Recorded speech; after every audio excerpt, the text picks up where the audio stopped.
بسم اللہ الرحمن الرحیم۔ السلام علیکم۔ غرور کی سزا۔ ایک دفعہ کا ذکر ہے، کسی گاؤں میں دو سہیلیاں رہتی تھیں۔ ایک کا نام ثنا اور دوسری کا نام عالیہ تھا۔ دونوں ایک دوسرے کے دکھ درد میں مدد کرتی تھی۔ ثنا ایک غریب گھرانے سے تعلق رکھتی تھی اور عالیہ ایک امیر ماں باپ کی بیٹی تھی۔ عالیہ اور ثنا اپنے ماں باپ کی اکلوتی اولاد تھی۔ عالیہ کے باپ سیٹھ اجمل کو ثنا پسند نہ تھی۔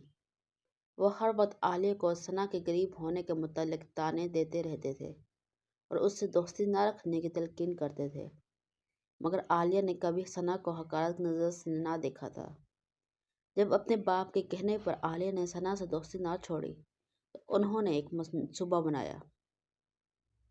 انہوں نے عالیہ کی سالگرہ والے دن ثنا کو بھی اپنے گھر بلا لیا۔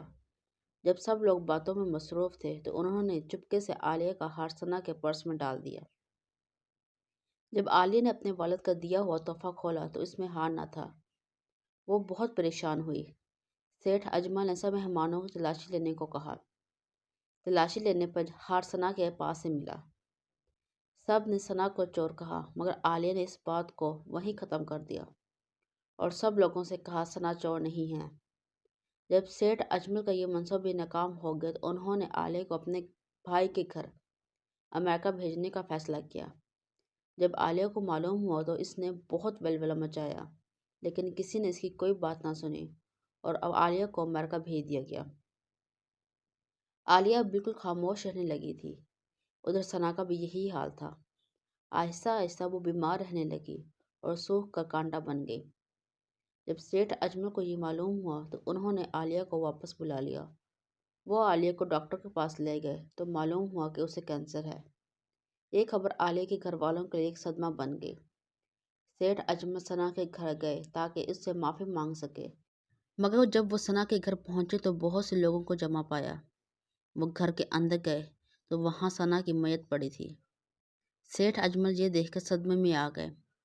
گھر والوں سے دریافت کیا تو پتہ چلا ثنا کو عالیہ کے جانے کا بہت صدمہ پہنچا تھا۔ وہ بیمار رہنے لگی تھی۔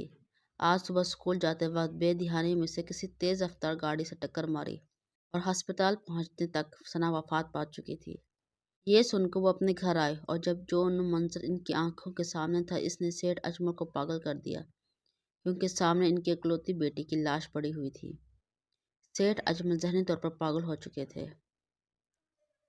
دیکھا آپ لوگوں نے، اتنی دولت ہونے کے باوجود بھی سیٹھ اجمل عالیہ کو وہ خوشی نہ دے سکے جس کی وہ آخری سانس تک خواہش مند تھی۔ لہٰذا ہمیں بھی اپنے پر غرور نہیں کرنا چاہیے اور غریبوں کو حقیر نہیں سمجھنا چاہیے۔